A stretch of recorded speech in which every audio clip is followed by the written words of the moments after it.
Ainda em pé, uma boa noite a todos. Que a paz de Jesus seja no coração de cada um de vocês. Amém. Vocês são corajosos. Caiu a temperatura, mas você não esmoreceu. E eu tenho certeza absoluta que o Senhor vai falar grandiosamente nesta noite. Já está falando com cada um de nós. Amém?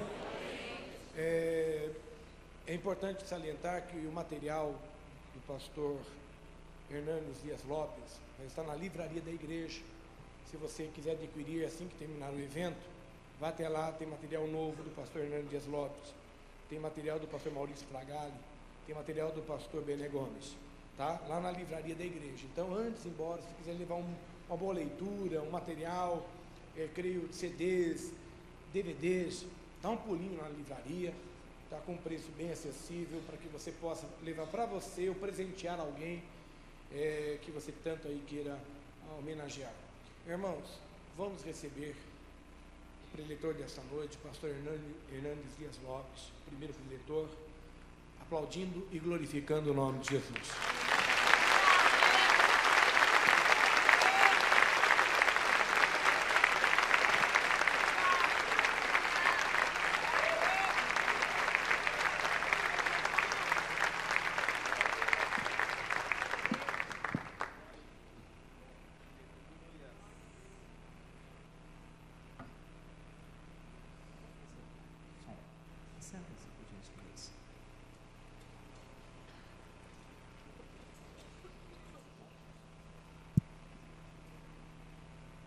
Irmãos queridos, é sempre muito bom retornar a essa querida igreja, desfrutar da companhia do pastor Flávio, de toda a sua equipe e rever esta querida igreja.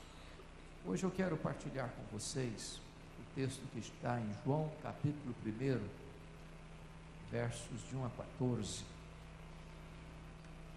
E pensar um pouco sobre as glórias do nosso Redentor. Nós vivemos num mundo plural,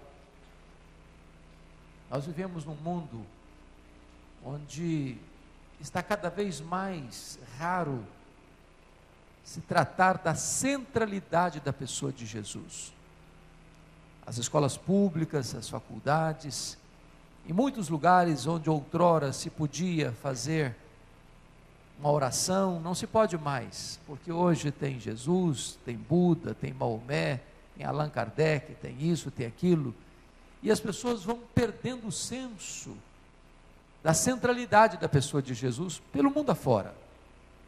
Países que outrora eram cristãos, hoje, por causa desse pluralismo religioso, não se professa mais o nome de Cristo.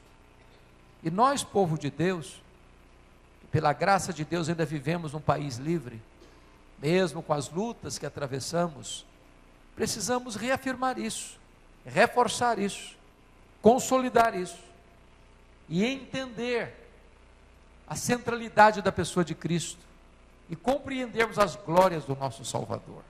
Então, com a Bíblia aberta, João, capítulo 1, versos de 1 a 14. Terminada a leitura, não feche a Bíblia, por favor. Eu preciso de você acompanhando a exposição do texto. No princípio era o Verbo, e o Verbo estava com Deus, e o Verbo era Deus. Ele estava no princípio com Deus. Todas as coisas foram feitas por intermédio dele, e sem ele, nada do que foi feito se fez. A vida estava nele, e a vida era a luz dos homens. A luz resplandece nas trevas, e as trevas não prevaleceram contra ela. Houve um homem enviado por Deus, cujo nome era João.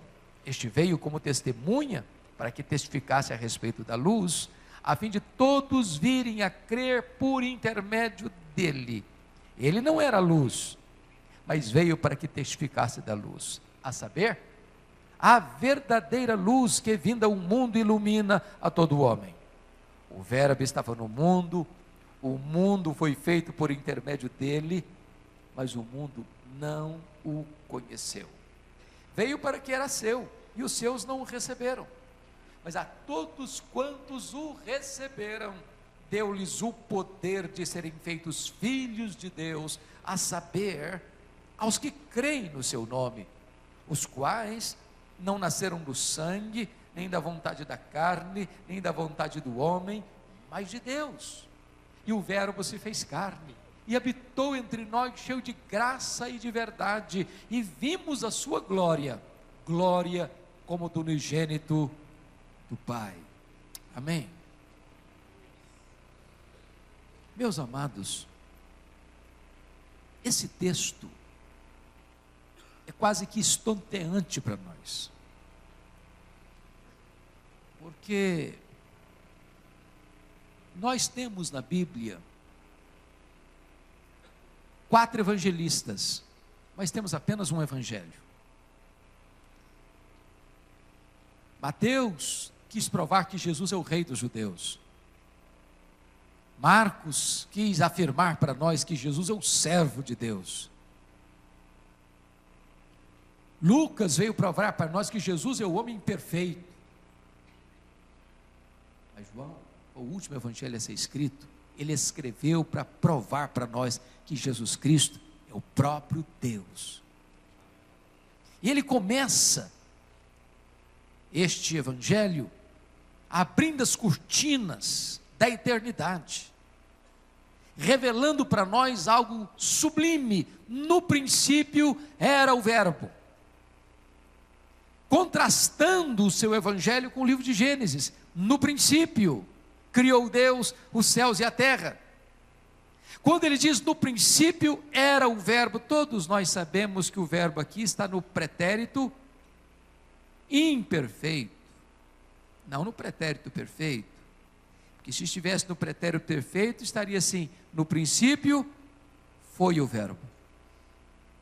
Mas quando ele diz no princípio era o Verbo, ele está dizendo o seguinte: que o universo teve um princípio. No princípio criou Deus. Antes do princípio nada existia, ninguém existia exceto Deus.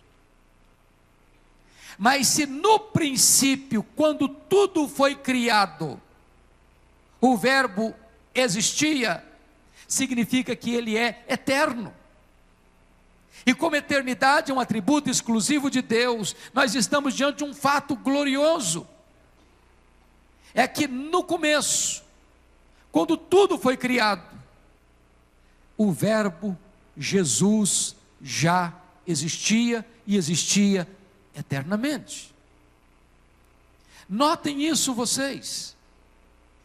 O que você vê e o que você não vê, o cosmos, o macrocosmos, as galáxias, os mundos estelares, tudo que existe no universo, os anjos, os objetos, os seres inanimados, as criaturas todas, o universo todo, tudo isso teve um começo, mas Jesus Cristo não teve um começo, porque quando tudo teve um começo, ele já existia, e então ele é eterno. Mas mais, e o Verbo estava com Deus. A expressão grega prostonteon traz a ideia de estava face a face com Deus. Então fico sabendo uma coisa: esse verbo não era uma energia, esse verbo não era impessoal, porque se Deus uma pessoa e Deus é, e se o verbo estava com esta pessoa que é o Pai, antes da criação do mundo no princípio, significa que ele é uma pessoa coigual, coeterna e consubstancial com o Pai, da mesma natureza do Pai, não inferior ao Pai. Isso gerou, irmãos, tanta confusão nos primeiros séculos do cristianismo, que no ano 325 da era cristã, houve um grande debate teológico na igreja, porque levantou-se um homem chamado Ário, lá em Alexandria, no Egito, para dizer que Jesus Cristo não era coigual com o Pai, que ele era a primeira criação do Pai, antes de criar o universo. E então houve um grande debate, e naquele concílio em 325 em Nicéia, Atanásio disse: não, Absolutamente não. Jesus, o verbo, ele é coigual, ele é coeterno, ele é consubstancial, ele tem os mesmos atributos e ele realiza as mesmas obras do Pai. Ele não apenas é eterno e pessoal, mas diz o texto, e o verbo era Deus, ele é também divino. Agora notem isso. Nós não somos politeístas. Nós não cremos em 3 deuses, nós cremos num único Deus, mas que subsiste em 3 pessoas diferentes, de tal maneira que o Pai não é o Filho não é o Pai não é o Espírito Santo, nem Jesus é o Espírito Santo, são 3 pessoas distintas, mas um só Deus, e nós estamos diante de um grande mistério, porque o verbo, embora estivesse face a face com Deus, ele é Deus, ele era Deus, ele será Deus de eternidade a eternidade, ele é Deus, os mesmos atributos, e agora ele vai nos dizer que ele realiza as mesmas obras. Olha comigo o verso 3, todas as coisas foram feitas por intermédio dele, e sem ele, nada do que foi feito se fez. Algumas coisas importantes para concluir. Primeiro, os gregos estavam errados, ao afirmarem que a matéria é eterna. A matéria não é eterna, a matéria foi criada. Só Deus é eterno. Alguém pergunta, quem criou Deus? Ninguém, porque Deus não foi criado, ele é o Criador. Quando Deus passou a existir? Ele não passou a existir. Ele existe desde toda a eternidade. Então, tudo que existe fora de Deus foi criado. Foi criado. Segunda coisa, segunda conclusão importante. Nós, à luz desse texto, não aceitamos, não acreditamos, porque não é verdade, a chamada geração espontânea. O universo não pariu a si mesmo. O universo não surgiu por si mesmo. O universo não deu à luz a si mesmo. Tudo que existe foi criado, e criado por intermédio de Jesus Cristo. Tudo. Terceira conclusão. O universo não é produto de uma explosão cósmica, da teoria do Big Bang, porque o caos não produz o cosmos, uma explosão não produz ordem. O nosso universo é composto de massa e energia, e massa e energia não geram a si mesmas.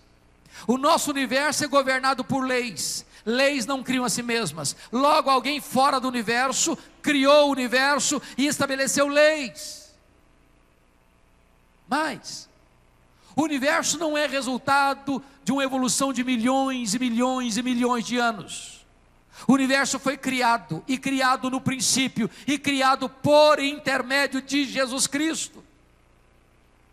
Mas que universo? O macro-universo. Pensa comigo nisso. Pergunte para qualquer astrônomo, qual é o tamanho desse universo que Jesus Cristo, o verbo de Deus, criou. Nenhum astrônomo ousa dizer, eu sei qual o tamanho dele. Não é que eles são ignorantes, não. É que esse conhecimento está aberto. Porque ninguém conhece o último limite do universo. Deixa eu lhe dizer fazer uma pergunta teológica. Não precisa responder, não. O universo é finito ou infinito? E a resposta teológica única e aceitável é que o universo é finito, porque a infinitude é um atributo exclusivo de Deus. O universo tem um limite, porque ilimitado só Deus o é. Agora, o que os cientistas sabem hoje é que o nosso universo tem mais de 93 bilhões de anos-luz de diâmetro. Isso é tão estonteante para nós, irmãos, que significa o seguinte: se você voasse a velocidade da luz, 300 mil quilômetros por segundo, nessa velocidade, você demoraria mais de 93 bilhões de anos para ir de uma extremidade à outra do universo. pois tudo isso foi criado sem matéria pré-existente. Tudo isso foi criado do nada. E de que maneira Deus criou? Haja luz e houve luz. E quando a Bíblia diz, no princípio era o verbo, e o verbo estava com Deus, e o verbo era Deus, e todas as coisas foram feitas por ele, e sem ele nada do que foi feito se fez. Na língua, na gramática, verbo trata de ação, e quando Deus estava criando o universo, haja isso, haja aquilo, é o verbo, é a ação de Deus, é a palavra de Deus, é Jesus Cristo pré-encarnado, que era o agente desta gloriosa e fantástica e colossal criação. Agora pense comigo, essa criação não é só vasta, mais de 93 bilhões de anos, essa criação é estonteante, porque quando você vai examinar a grandeza deste universo, você olha para o céu, vê o céu estrelado, você está vendo tão pouco, porque os cientistas dizem que há mais estrelas no firmamento que todos os grãos de areia de todas as praias e desertos do nosso planeta. E Deus não apenas, Jesus Cristo não apenas criou cada uma delas, Ele conhece cada uma delas pelo nome, e diz a Bíblia que por Ele ser forte em força e grande em poder, quando as chama, nenhuma delas vem a faltar. Eu preciso, para amar o meu Senhor Jesus, compreender quão grande Ele é, quão magnífico Ele é, quão majestoso Ele é, quão glorioso Ele é. Mas Ele não apenas criou o macro-universo, Ele criou o micro-universo. Hoje, um dos aspectos mais fantásticos da ciência é que as coisas que você consegue botar na palma da sua mão são tão complexas quanto o universo macro. Você chega na sua casa hoje e pega uma folha, por mais tenra e delgada que ela seja, ela é muito mais complexa do que a cidade de Sorocaba, do que a cidade de São Paulo.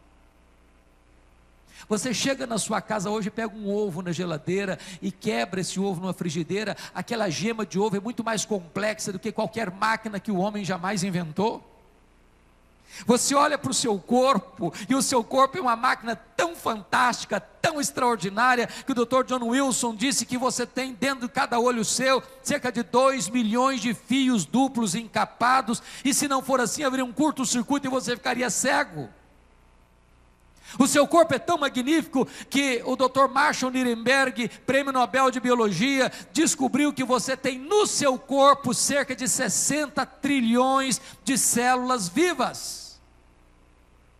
Ele descobriu que em cada uma dessas células você tem 1,70 m de fita DNA, onde estão gravados e computadorizados todos os seus dados genéticos. Se você pegar a fita DNA do seu corpo e espichá-la, você tem 102 trilhões de metros de fita DNA, você tem 102 bilhões de quilômetros de fita DNA no seu corpo, e isso não é produto do acaso, isso não é produto de uma explosão, isso não é produto de evolução, isso é obra do seu Criador, do seu Salvador, Jesus Cristo de Nazaré.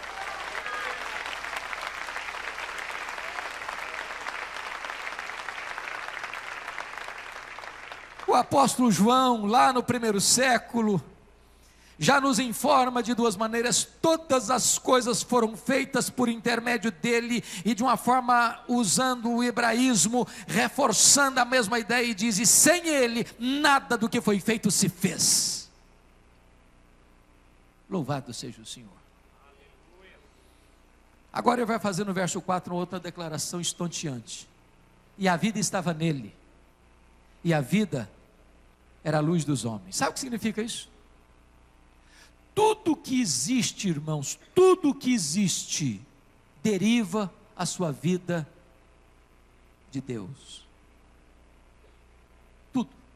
O universo, os anjos, as plantas, os peixes, as aves, os animais, os anjos. Tudo deriva sua vida de Deus. Mas Deus não deriva a sua vida de ninguém. O único ser no universo que tem vida em si mesmo é Deus. Quem criou Deus? Ninguém. Quem gerou Deus? Ninguém. Ele não foi gerado, ele não foi criado. A vida estava nele, ele é a fonte da vida. Toda vida que existe, seja ela biológica, seja ela espiritual, procede de Jesus Cristo. Ele é glorioso assim. A vida estava nele, ele é a fonte da vida. Não existe vida fora dele. Ele é a fonte da vida. E diz a Escritura que ele era o quê? A luz dos homens. Deixa eu dizer uma coisa maravilhosa aqui para você. A tese de João, neste evangelho, é provar que Jesus Cristo é Deus. Como é que João prova essa tese? Ele vai selecionar, primeiro, 7 milagres que Jesus Cristo fez. Porque João, diferente dos outros evangelistas, ele não está preocupado em narrar os acontecimentos do ministério de Jesus. Ele tem uma tese a provar: Jesus é Deus. E para provar essa tese, ele levanta 7 milagres, e 7 é o número da perfeição, para provar que esse Jesus realiza as mesmas obras de Deus. Então, o que ele vai fazer? No capítulo 2, Jesus transforma a água em vinho. No capítulo 4, Jesus cura o filho do oficial romano. No capítulo 5, Jesus cura o paralítico de Betesda. No capítulo 6, Jesus multiplica pães e peixes. No capítulo 6 ainda, Jesus anda sobre as águas. No capítulo 9, Jesus faz o quê? Cura um cego de nascença. E no capítulo 11, Jesus ressuscita Lázaro. 7 milagres. Para provar o seguinte: o que é impossível para os homens é possível para ele, porque ele realiza as mesmas obras de Deus. Mas João vai fazer outra coisa. Ele vai selecionar 7 vezes onde Jesus Cristo usa a expressão eu sou. Foi isso que ele disse para os judeus: antes que Abraão existisse, eu sou. E eu sou, irmãos, é o nome de Deus na Bíblia. Esse é o nome de Deus. Quando Moisés viu a sarça ardente lá no Sinai, ele foi convidado a descalçar os pés, porque estava em terra santa. E esse Deus que aparece para ele, para enviá-lo para o Egito, para libertar o povo da escravidão, ele pergunta: mas quem está me enviando? Eu sou. Responde: me enviou a vós outros. É daí que vem a palavra Iavé ou Javé. É daí que procede os nomes de Deus: Jeová Nissi, Jeová Rafá, Jeová Tsekanu, Jeová Roi. Esse é o nome de Deus. E Jesus Cristo levanta 7 vezes essa expressão em João, para dizer: eu sou este Deus. E ele diz assim: eu sou o pão da vida, eu sou a luz do mundo, eu sou a porta, eu sou o bom pastor, eu sou a ressurreição e a vida, eu sou o caminho, a verdade e a vida, eu sou a videira verdadeira. O que é que ele quer provar com isso? O eu sou do Antigo Testamento sou eu. Ele é Deus. Ele é Deus. Sabe o que eu acho maravilhoso? É que ao mesmo tempo que Jesus Cristo diz assim: eu sou a luz do mundo, ele diz assim também: vós sois a luz do mundo. Vocês já pararam para perceber que Jesus só usou essa expressão e nenhuma outra parecida? Por exemplo, ele não disse para nós: vós sois o pão da vida. Ele não falou isso. Ele não disse assim: vós sois a porta, quem entrar por vós será salvo. Ele não disse isso. Nem ele disse: vós sois o bom pastor. Ele não disse isso. Nem ele disse: vós sois a ressurreição e a vida. Ele não disse isso. Ele não disse assim: vós sois o caminho, a verdade e a vida. Ele não disse isso. Nem disse: vós sois a videira verdadeira. Também não disse isso. Mas ele disse: eu sou a luz do mundo. E ele disse: vós sois a luz do mundo. Como entender isso? Eu pergunto a vocês, o sol brilha? Sim, o sol brilha. Eu pergunto a vocês, a lua brilha? Sim, a lua brilha. Qual a diferença entre o sol e a lua? Quando o sol brilha porque tem luz própria. Quando a lua brilha, ela brilha não porque tem luz própria, a lua brilha quando ela reflete a luz do sol. Jesus é a luz do mundo, no sentido de que eu não sou. Jesus é a luz do mundo, no sentido que você e eu não somos. Jesus é a luz do mundo, porque Ele é a própria fonte da luz. Mas você e eu só somos a luz do mundo, na medida em que nós refletimos a luz de Cristo. Ele é o sol. Ele é o sol da justiça. Ele tem luz própria. Quando andamos com Ele, quando refletimos a luz dEle, e então assim e só assim, nós somos a luz do mundo. Jesus Cristo, então, nos é apresentado, irmãos, desta maneira, e está escrito agora, no verso de número 5, a luz resplandece nas trevas, e as trevas não prevaleceram contra ela. Jesus é a luz, e onde a luz chega, as trevas são espancadas. Onde Jesus chega, as trevas têm que bater em retirada, as trevas da ignorância, as trevas do pecado, as trevas do engano, as trevas da mentira, as trevas da corrupção, as trevas do vício, as trevas da maldade. Quando Jesus chega, o ambiente muda, o coração muda, a vida muda, a família muda, a igreja muda, a sociedade muda, e Ele é todo poderoso, porque ninguém pode prevalecer contra a luz.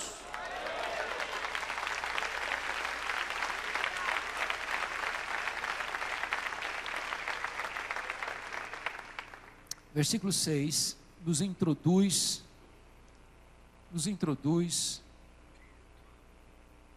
o precursor de Jesus. Houve um homem enviado por Deus, cujo nome era João. Ele não se auto-apresenta, ele não vem de moto próprio, ele é enviado, e ele é enviado por Deus, enviado depois de 400 anos de silêncio profético, enviado num tempo de crise política. Foi no reinado de Tibério César, foi no governo de homens tão maus quanto Herodes, Antipas. Foi num tempo terrível de corrupção da religião, como os sacerdotes Anás e Caifás. Foi num tempo em que a política estava corrompida, em que a religião estava corrompida, em que a sociedade estava rendida ao pecado.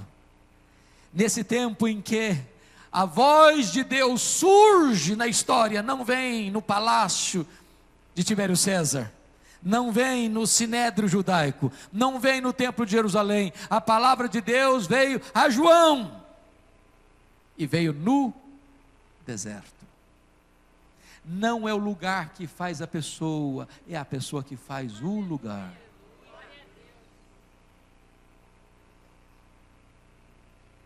Versículo 7, este veio como testemunha, para que testificasse a respeito da luz, a fim de todos virem a crer por intermédio dele. Ele não era luz, mas veio para que testificasse da luz, a saber, a verdadeira luz que vinda ao mundo ilumina a todo homem. Vamos entender uma coisa aqui, irmãos. Nunca queira ser o que você não é. Nunca aceite uma glória para você que não lhe pertence. Porque é curioso que João, depois de 400 anos de silêncio profético, a palavra de Deus veio a ele. E diz a Bíblia que as multidões afluíam para o deserto para ouvi-lo, serem batizadas. O sucesso de João foi tamanho, que as pessoas perguntaram para ele assim: vem cá, eu acho que você mesmo é o Messias. Você não é o Messias? Você tem muito sucesso, você está bombando. Olha como é que as multidões correm para ouvir você. Não, acho que você é o Messias sim. Aí de repente o João diz, na verdade, eu acho que, pensando bem, meu sucesso é extraordinário mesmo. Ele nunca aceitou aquilo que não era dele. Ele diz, eu não sou a luz, eu anuncio a luz. Eu não sou o Cordeiro de Deus, aquele lá, este é o Cordeiro de Deus que tira o pecado do mundo. Eu não sou o noivo, eu sou amigo do noivo. Eu não sou o Messias, eu vim preparar o caminho dele.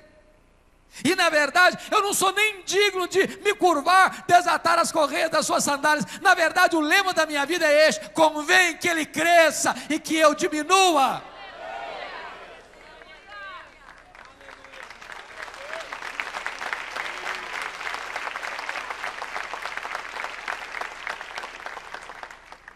Toda glória dada ao homem é glória vazia, é idolatria, é abominação para Deus. Deus não divide a sua glória com ninguém. Verso 10. Parece que João retoma o que estava escrevendo no começo, quando diz assim: e o verbo estava no mundo, e o mundo foi feito por intermédio dele, mas o mundo não o conheceu. Notem vocês que a palavra mundo aparece 3 vezes no versículo, mas com sentidos e significados diferentes. Ele estava no mundo físico, o mundo foi feito por intermédio dele, o mundo material, mas o mundo, pessoas, não o conheceu. E aqui, irmãos, não conheceu por falta de evidência, não conheceu por incredulidade, porque Deus não deixou de mostrar-se. É por isso que a Bíblia diz: os céus declaram a glória de Deus, e o firmamento anuncia as obras das suas mãos. As obras que Deus criou provam de forma irrefutável que Deus existe. Deus deixou suas digitais no universo. O mundo que foi criado por Ele revela o Criador. Quando o homem rejeita Deus, ele está rejeitando não uma coisa vaga, ele está rejeitando uma evidência eloquente. Porque na verdade é a cegueira e a corrupção do pecado que leva o homem a adorar a criatura em lugar do Criador. O Criador está claro, o Criador está sendo visto, o Criador estampou as suas digitais, o Criador colocou outdoors em toda a criação, dizendo: sou eu, sou eu, sou eu, sou eu. Mas o homem prefere curvar-se diante da criatura, em vez de adorar o Criador que é bendito eternamente. Diz o versículo 11 agora que ele veio para o que era seu, e os seus não o receberam. Agora ele está falando do povo judeu. E esse povo recebeu as promessas. Dentro desse povo, Deus levantou patriarcas, profetas. Para esse povo, Deus deu a lei. Para esse povo, Deus deu o tabernáculo, os sacrifícios, as festas. Tudo na história desse povo apontava para Jesus. O tabernáculo apontava para Jesus, a arca apontava para Jesus, as festas apontavam para Jesus, os cordeiros que eram sacrificados no altar apontavam para Jesus, tudo falava de Jesus. E diz a Bíblia, é que na plenitude dos tempos ele veio, nascido de mulher, nascido sob a lei. E apesar de Jesus ter andado entre eles, falado com eles, realizado milagres entre eles, eles não o receberam. Tanta evidência, total rejeição. Agora veja comigo o verso 12.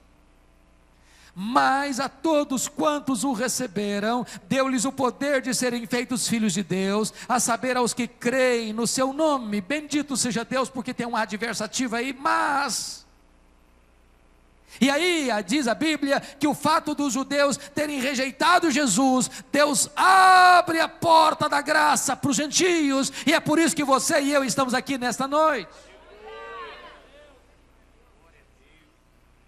A conclusão primeira que eu chego, e você também, é que o homem não é naturalmente filho de Deus. Isso é um equívoco. Não importa a cor da sua pele, não importa o seu extrato social, não importa a sua condição econômica, não importa a família em que nasceu, não importa a igreja que frequenta, não importa a tradição religiosa que defende, o homem não é naturalmente filho de Deus. A única condição para que alguém seja feito filho de Deus é crer em Jesus Cristo. A única condição. Mas a todos quantos o receberam, deu-lhes o poder de serem feitos filhos de Deus. E no momento que você crê em Jesus, você é declarado filho de Deus, você recebe poder e autoridade para ser filho de Deus. Não tem nenhum poder na terra, nem no céu, nem no inferno, que desfaz esse poder que Deus lhe deu, de você ser filho dele e herdeiro dele. Quando você crê em Jesus Cristo, o Filho de Deus, você faz parte da família de Deus. A saber, aos que creem no seu nome. Deixa eu dizer uma coisa, querido irmão e irmã, nesta noite. Eu não sei como é que você lida com essa questão de autoestima.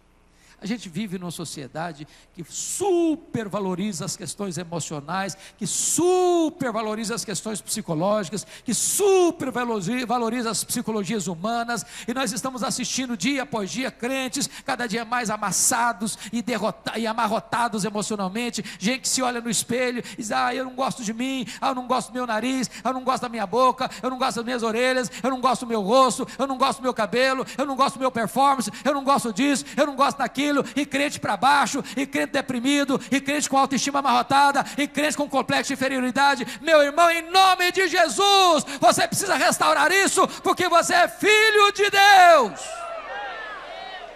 Você é filho do Rei dos Reis. Corre mais do que sangue azul nas suas veias. Você foi lavado pelo sangue do Cordeiro, e você faz parte da família de Deus.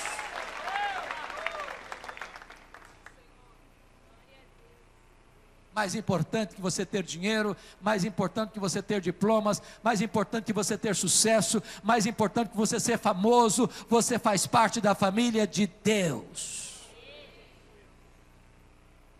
Agora notem, como é que isso acontece? Versículo de número 13.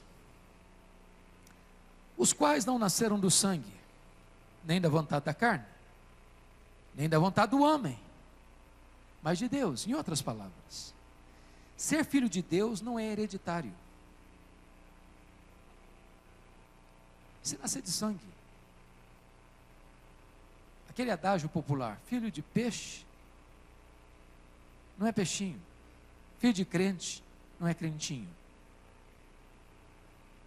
Seu pai e sua mãe podem ter sido a pessoa mais piedosa do mundo, você não é filho de Deus porque nasceu de seu pai e da sua mãe. Não é de sangue. Você não herda isso por sangue, por ter nascido na família tal, por frequentar a igreja tal, por pertencer à denominação tal. Segundo, os quais não nasceram da vontade da carne.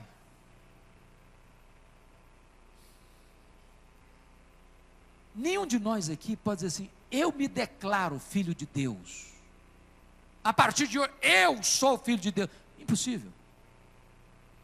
Não existe um decreto, não existe um dogma que uma igreja, um concílio eclesiástico diz: a partir de agora você é filho de Deus. Não existe isso não. As bulas papais que davam perdão incondicional para as pessoas que davam dinheiro para os cofres da igreja era um equívoco. Nenhum ser humano tem autoridade de transformar você num filho de Deus, nem você mesmo. Não é da vontade da carne, não é da vontade do homem, não é da vontade do ser humano. Eu não posso impor a você, seja filho de Deus. Possível. A única maneira de você ser filho de Deus é você crer em Jesus, e então Deus dá o direito a você. O direito a você. Você agora é filho de Deus. Você é filha de Deus. Agora você é herdeiro de Deus. Agora você é cordeiro com Cristo. É a vontade de Deus, é o projeto de Deus, é o poder de Deus. É quando Deus entra na sua história e tira o tampão dos seus ouvidos. É quando Deus entra na sua história e tira a venda dos seus olhos. É quando Deus entra na sua história e arranca o seu coração de pedra, e daí você é um coração de carne. É quando Deus entra na sua história e convence você de pecado. É quando Deus entra na sua história e dá a você a fé salvadora. É quando Deus entra na sua história e regenera você, e você nasce de novo. É quando Deus entra na sua história e declara você justificado diante do seu tribunal. É quando Deus entra na sua história e sela você com o Espírito Santo da promessa. É quando Deus entra na sua história e batiza você no corpo de Cristo. É quando Deus entra na sua história e faz tudo novo na sua vida, e você é nova criatura, e você é filho de Deus. Bendito seja o Senhor.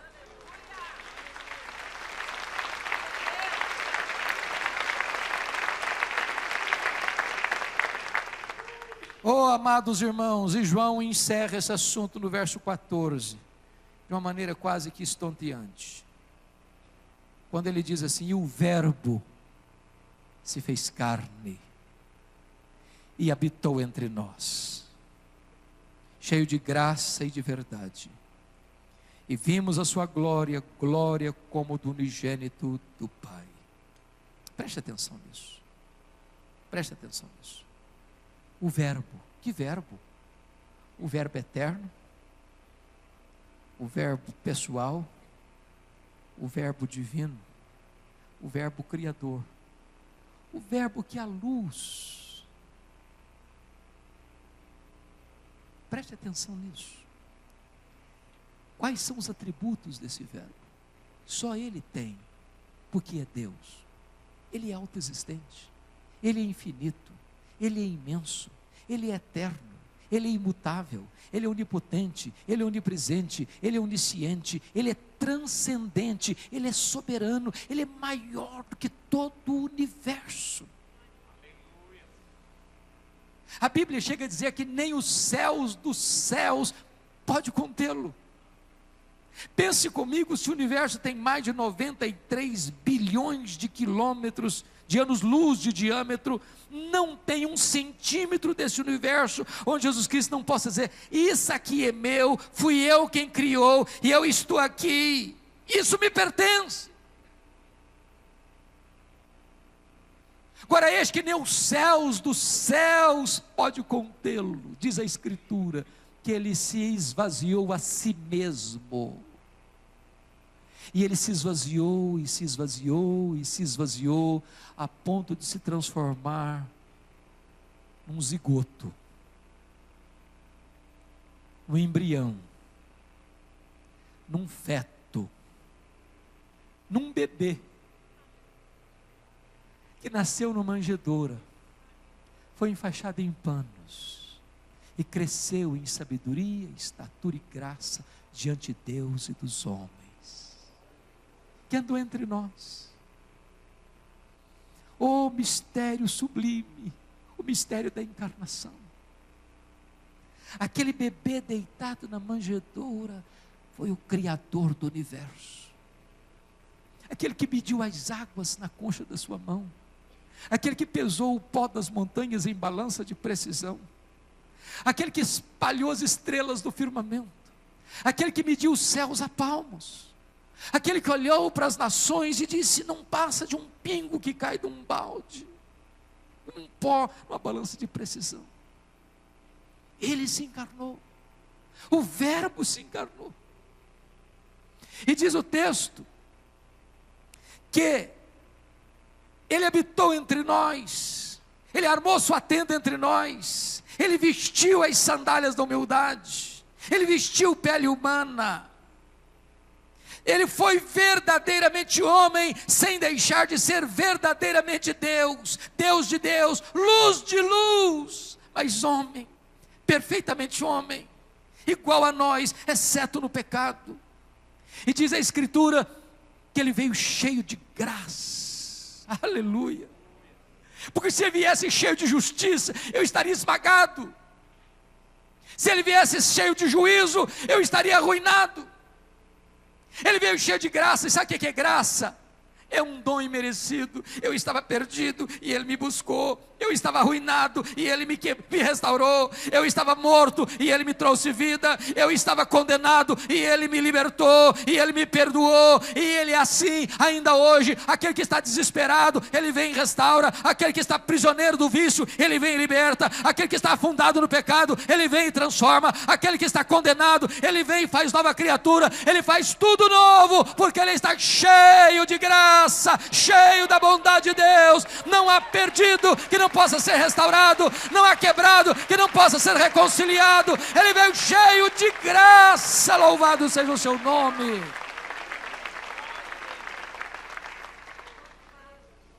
Oh, irmãos, e João diz algo que me impressiona por demais. Ele diz assim: e vimos a sua glória, glória como do unigênito do Pai. Glória, irmãos, não é um atributo de Deus, não é. Se você lê o Velho Testamento, você vê que quando Deus enviava um profeta, cada profeta deu ênfase a um atributo de Deus. Isaías enfatizou a santidade de Deus, Amós enfatizou a justiça de Deus, Oséias enfatizou a misericórdia de Deus. Mas quando veio Jesus, nele nós vimos a glória de Deus. Sabe o que é glória? Glória é a somatória de todos os atributos de Deus no seu reflexo máximo. Ele não veio apenas para falar da santidade, ou da justiça, ou da misericórdia, não. Ele veio para revelar Deus na sua plenitude. Habitou nele corporalmente toda a plenitude da divindade. Ele é o resplendor da glória. Ele é a expressão exata do ser de Deus. Ele é a exegese de Deus. Quem olha para ele vê Deus. Quem me vê a mim, disse ele, vê o Pai, porque eu e o Pai somos um. Nós haveremos de ver sempre Deus na face de Jesus, por toda a eternidade. O maior consolo do céu está em Apocalipse, diz: nós o veremos face a face. Nós nos alegraremos nele, nos deleitaremos nele, teremos comunhão com ele, desfrutaremos da intimidade com ele, e nós reinaremos com ele, e nós exaltaremos a ele. E não haverá um dia sequer por toda a eternidade em que nós não nos encantemos com Ele. E Ele é o centro de tudo. Ele é o centro da Bíblia. Ele é o centro da história. Ele é o centro da igreja. Ele é o centro do céu. Ele é o centro da eternidade. E Ele é tudo em todos. E nós viveremos nele, e para Ele, e para a glória dEle. E por toda a eternidade nós nos deleitaremos nele. Oh, quão grande Salvador nós temos. Quão belo, quão precioso, quão sublime, quão glorioso, mas quão cheio de graça, quão perto de nós, quão amável, quão doce, quão gentil, quão terno, a ponto de nós podermos debruçar nossa cabeça em seu peito, dizer: tu és o amado da minha alma. Que Deus nos ajude a amar esse Jesus e a viver para a glória do nosso amado Jesus. Feche os seus olhos, por favor. Feche os seus olhos.